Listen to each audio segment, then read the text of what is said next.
This was the final image taken of Travis Alexander before he was murdered by his ex-girlfriend, Jodi Arias. Travis and Jodi began dating in 2007, and for a little over a year, had an on and off relationship. The relationship ended with Jodi suspecting him having an affair, and then breaking up with him. In June of 2008, she called Travis and asked to come over to his house. Upon arrival, they had intercourse in the shower and both took erotic pictures of each other. After taking this image, she stabbed him 27 times and shot him in the head, and then proceeded to take more pictures of his corpse. On June 9th, his body was found in his home and an investigation began. It didn't take long for the police to suspect Jodi. Only a week after the body was discovered, Jodi was arrested for homicide. Were you at Travis's house on Wednesday? Absolutely not. I was nowhere near Mesa. I was nowhere near Phoenix. What if I could show you proof you were there? During the police interrogation, she claimed she was totally innocent, despite all the evidence they had against her.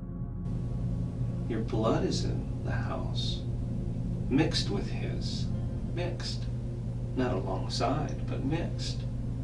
Your hair is there with blood. And your palm print is there in blood. It's over. As the interrogation continues, she starts crying and becomes distressed while still maintaining her innocence. Oddly enough, the moment the cop leaves the room, it's like a switch flips. I didn't hear you breathe. I wonder how am I still here. She starts singing, doing handstands, and even laughing. It's really odd behavior.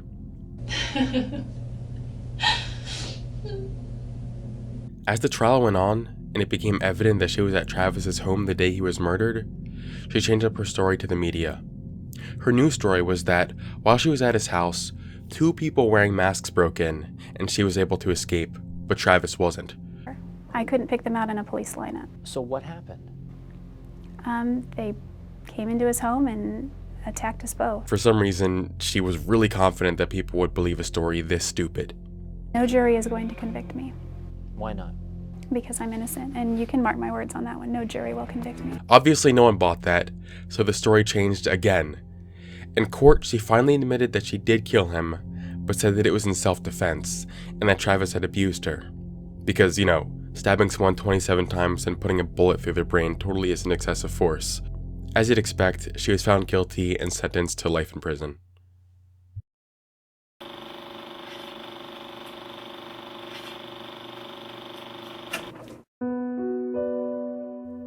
This one looks like an image straight out of a creepypasta, but this is actually a real image.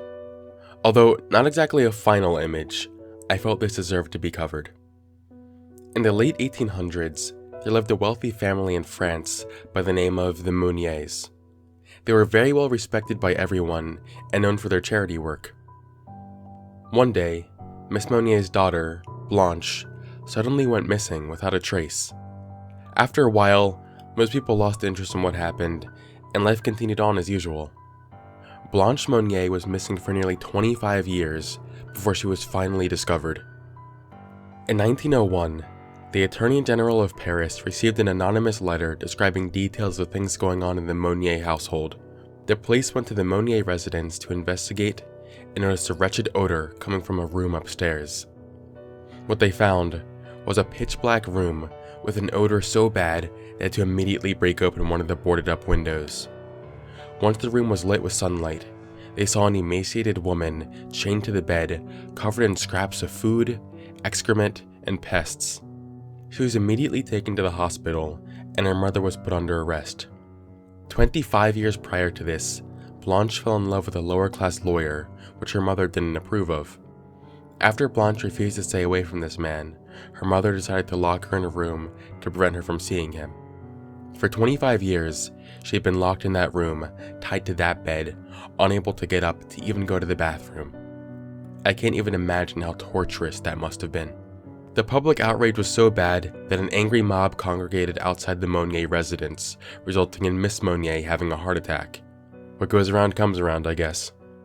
Unfortunately, Blanche didn't really get a happy ending. The psychological damage she suffered from was so bad that she lived the rest of her life in an asylum, dying 12 years later.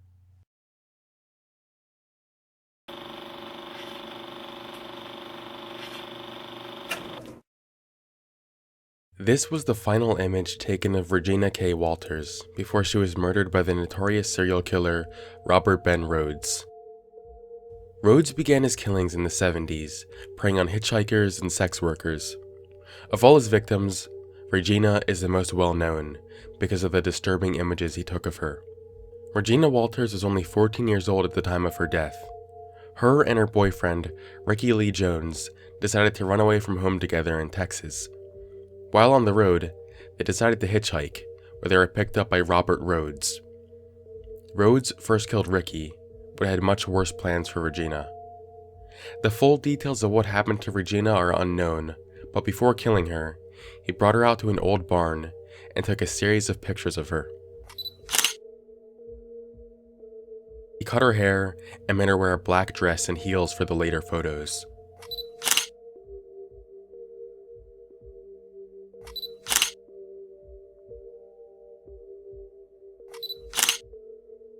This was the final picture he took of her before killing her.